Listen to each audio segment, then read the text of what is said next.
Bismillahirrahmanirrahim. Assalamualaikum warahmatullahi wabarakatuh. Alhamdulillahirabbil alamin. Pada kesempatan kali ini saya atas nama Nihayatur Rahmah bertemu kembali dengan panjenengan semua yang kemarin masih semester 4 dan alhamdulillah sekarang masuk pada semester 5, dan lagi-lagi harus ketemu dengan saya di mata kuliah yang berbeda. Mudah-mudahan tidak bosan-bosannya kuliah bersama dengan saya. Pada kesempatan kali ini saya membawakan perkuliahan hukum bisnis. Nah, seperti yang saya sampaikan pada pertemuan sebelumnya, pada saat perkenalan itu saya menyampaikan bahwasanya hukum bisnis ini memang sengaja diberikan untuk teman-teman di Fakultas Syariah. Padahal panjenengan bukan dari Fakultas Ekonomi dan Bisnis. Mengapa Bu kok kami dari Fakultas Syariah dikasih mata kuliah ini? Barangkali teman-teman di Fakultas Syariah mengikuti webinar yang kemarin diadakan oleh Fakultas Syariah, bahwasanya berdasarkan peraturan Mahkamah Agung, hakim-hakim di lingkungan pengadilan agama itu harus mampu menyelesaikan sengketa di bidang ekonomi syariah. Nah, kaitannya bicara mengenai ekonomi syariah tentu tidak jauh dari perkara hukum bisnis. Nah, kemarin disampaikan bahwasanya di webinar yang kemarin sudah diselenggarakan, kalau memang panjenengan semua turut menyaksikan, bahwasanya di masyarakat kita ketika terjadi sengketa itu, ketika kaitannya dengan perekonomian kemudian terjadi sengketa itu, kemudian banyak orang yang lebih tertarik untuk menyelesaikan sengketanya tidak di meja hijau melainkan di non litigasi. Maka pada kesempatan kali ini di mata kuliah hukum bisnis, ingat nggih, nama mata kuliahnya adalah hukum bisnis. Karena panjenengan itu adalah mahasiswa hukum, ya yang titik poinnya, stressingnya adalah di hukumnya ini. Adapun bisnisnya itu adalah hukum yang melingkupinya. Oleh karena itu kita akan melihat bisnis itu dari segi kacamata hukumnya seperti apa. Maka nanti di mata kuliah ini pula saya akan menyampaikan materi terkait dengan bagaimana ketika kita ada sengketa bisnis, bagaimana pula cara menyelesaikannya, solusi yang bisa kita ambil ketika menghadapi sengketa bisnis itu seperti apa, bisa diselesaikan melalui jalur litigasi dan non litigasi dan seterusnya. Kemudian kita kenalan apa sih hukum bisnis itu. Oleh karena itu, mengawali pertemuan pertama ini, mari kita awali dengan mengucap basmalah. Bismillahirrahmanirrahim. Mudah-mudahan apa yang saya sampaikan nanti bermanfaat dan bisa dipahami. Baik, karena mata kuliah hukum bisnis ini adalah barangkali ini materi baru buat panjenengan, kita harus kenalan setiap definisi dari mata kuliah itu sendiri. Hukum bisnis ada dua kata, yang pertama adalah hukum dan bisnis. Nah, sebelum menyampaikan definisi hukum bisnis, terlebih dahulu saya akan menyampaikan terkait dengan istilah ya. Hukum bisnis itu boleh disebut juga dengan hukum dagang. Kalau saya waktu kuliah S1 di tahun 2002-an ya, 2002-2004 itu hukum bisnis ini tidak ada, tapi sebutan nama mata kuliah adalah hukum dagang. Boleh seiring berjalannya waktu, nomenklatur yang digunakan itu bisa berganti atau berubah atau berkembang. Begitu juga hukum bisnis itu juga boleh disebut dengan istilah hukum perniagaan atau hukum ekonomi juga boleh. Nah, itu hanya istilah, tetapi untuk mata kuliah kita kali ini nomenklatur yang direkomendasikan oleh Jakarta Diktis itu adalah dengan menggunakan istilah hukum bisnis. Baik, kita untuk meringkas waktu, karena mata kuliah ini adalah mata kuliah hukum bisnis, kita awali dari pengertian hukum. Jenengan sebetulnya karena sudah mahasiswa hukum semester 4, di sini saya hanya mengulang ya, mereview kembali definisi dari hukum. Yang dimaksud dengan hukum itu apa? Karena nanti kita bicara bisnis dalam perspektif hukumnya. Yang dimaksud hukum itu adalah keseluruhan norma yang oleh penguasa negara dan masyarakat yang berwenang ya menetapkan hukum, yang berwenang menetapkan hukum dinyatakan sebagai peraturan yang mengikat bagi sebagian atau seluruhnya anggota masyarakat. Jadi intinya adalah kalau bicara hukum itu berarti ada pembuat hukumnya dan ada hukumnya, sasaran hukumnya, intinya ke sana. Jadi sekali lagi yang dinamakan hukum itu adalah keseluruhan norma atau peraturan atau kebijakan atau ketetapan. Ketetapan itu dibuat oleh siapa? Oleh penguasa negara. Karena ini penguasa negara, maka hukum di sini adalah biasanya bersifat mengikat. Nah, jadi bersifat mengikat bagi para pelakunya. Nah, oke. Maka sesuatu itu dikatakan hukum ketika memenuhi unsur-unsurnya. Jadi nanti jenengan kalau bicara hukum itu kudu ngerti, jangan asal muni ini hukumnya ya, hukum itu apa sih gitu. Jadi hukum itu ketika bisa disebut hukum ketika memenuhi unsur-unsur. Unsur yang ada dalam hukum itu apa saja, Bu? Yang namanya hukum itu pasti satu, ada normanya. Ada norma-norma yang diatur. Kemudian yang kedua adalah peraturan yang mengandung hubungan hukum. Jadi bicara hukum berarti ya ada peraturan yang mengandung hubungan hukum. Jadi terkait dengan apa yang dibahas itu ada kaitannya dengan peraturan yang mengandung hubungan hukum. Kemudian yang paling penting lagi adalah sesuatu dikatakan hukum itu adalah ada subjek hukumnya. Jenengan bikin peraturan, jenengan bikin hukum, jenengan bikin undang-undang, itu harus ada sasarannya. Siapa yang disasar? Hukum bisnis itu berarti siapa subjek hukumnya? Ya para pelaku bisnis gitu loh. Jenengan bikin hukum lalu lintas, siapa yang disasar, siapa target dari peraturan lalu lintas? Ya para pelaku pengguna lalu lintas dan seterusnya. Oke. Kemudian sebetulnya apalagi kita ini Indonesia negara hukum, maka perlu dicermati, buat apa sih Bu tujuan adanya hukum itu untuk apa? Mengapa di dunia ini, mengapa di Indonesia ini diperlukan hukum? Jawabannya adalah dengan hukum itu untuk mengadakan suatu tata tertib yang dikehendaki. Bayangkan saja, jika di dunia ini, jika di Indonesia ini tidak ada hukum, maka yang terjadi adalah chaos atau menjadi semrawut atau kacau. Maka hukum apapun itu tujuannya adalah supaya tertib. Mengapa ada hukum lalu lintas? Ya supaya tertib. Gitu. Mengapa ada hukum pidana, hukum perdata? Ya supaya tertib. Jadi permasalahan itu diatur supaya tertib, supaya berjalan pada jalurnya, tidak kemudian semrawut. Nah, jadi tujuan diadanya hukum seperti itu. Mengapa kok bisnis itu harus ada hukumnya? Ya supaya tertib antara pelaku bisnis satu dengan yang lainnya itu supaya tertib dalam menjalankan bisnisnya. Maka kalau kita mau belajar mengenai tujuan hukum banyak sekali. Nanti silahkan cermati lagi karena jenengan mahasiswa hukum dan sudah semester 4 tentu sudah memahami. Kita masuk karena hukum ya, kita masuk kepada sumber hukum. Sumber hukum terutama di Indonesia ini, sumber hukum itu apa saja Bu?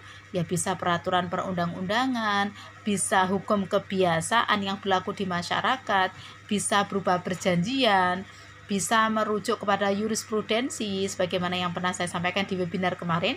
Jurisprudensi merupakan keputusan hakim terdahulu mengenai kasus tertentu yang memang di dalam perundang-undangannya belum telah diatur. Itu bisa dirujuk oleh hakim setelahnya untuk menangani kasus yang sama. Itu juga bisa dijadikan sebagai sumber hukum. Atau juga sumber hukum itu bisa berupa ajaran atau doktrin dalam ilmu hukum. Jadi banyak. Jadi kalau kita ngomong sumber hukum itu rujukannya apa ya, tergantung apakah itu undang-undang, apakah hukum kebiasaan atau adat dan seterusnya. Oke, setelah kita bicara bisnis, setelah kita bicara mengenai definisi hukum, masuk kepada definisi bisnis. Mungkin dalam kehidupan sehari-hari panjenengan sering mengatakan, ayo bisnis yuk. Sebenarnya bisnis apa sih? Bisnis itu apa sih? Maka kalau kita merujuk pada pengertian bisnis itu adalah keseluruhan kegiatan usaha, ya, keseluruhan kegiatan usaha yang dijalankan oleh orang atau badan secara teratur dan terus-menerus. Ini yang perlu digarisbawahi. Nek jenengan itu punya usaha yang hanya misalkan jualan dadakan hanya 1 hari, itu belum dikatakan bisnis. Dikatakan bisnis itu ketika kegiatan usaha itu dijalankan orang, boleh individu atau badan, dilakukan secara teratur. Jadi ada manajemennya dan dilangsungkan secara terus-menerus. Misalkan jenengan sekedar jualan tempe, tapi kalau jualan tempenya itu hanya pada hari itu ya belum dikatakan bisnis. Kalau tidak dijalankan secara teratur dan terus-menerus. Kemudian kegiatan itu berupa apa saja, Bu? Bisa berupa apapun. Jadi kegiatan bisnis itu bisa berupa pengadaan barang atau jasa maupun fasilitas untuk diperjualbelikan atau dipertukarkan atau disewakan, di mana tujuan dari bisnis apapun yang dilakukan itu adalah endingnya adalah untuk mencari keuntungan. Maka ketika jenengan itu melakukan usaha tetapi kegiatannya adalah untuk kepentingan sosial, itu berarti bukan bisnis. Maka yang menjadi unsur dalam bisnis itu adalah satu, ketika kegiatan usaha itu dilakukan oleh badan atau usaha, pertama dilakukan secara terus menerus, kemudian yang kedua adalah dilakukan secara terus-menerus, kemudian dilakukan secara teratur, dan yang paling penting adalah kegiatan atau usaha itu dilakukan dalam rangka untuk mencari keuntungan, maka itulah yang kemudian disebut dengan bisnis. Adapun bidang yang ada di dalam bisnis, monggo bisa dalam bidang jasa maupun barang atau jasa. Nah, masuk kepada macam-macam usaha, banyak ya. Tadi kan sudah kita singgung dalam pengertian bisnis. Maka yang dimaksud dengan usaha itu apa saja, Bu? Monggo bisa usaha bidang industri, contohnya baik itu industri besar atau menengah atau kecil, contoh industri mobil, motor, dan seterusnya. Bisa juga bidang perdagangan, baik itu wujudnya makelar atau agen atau toko, itu monggo.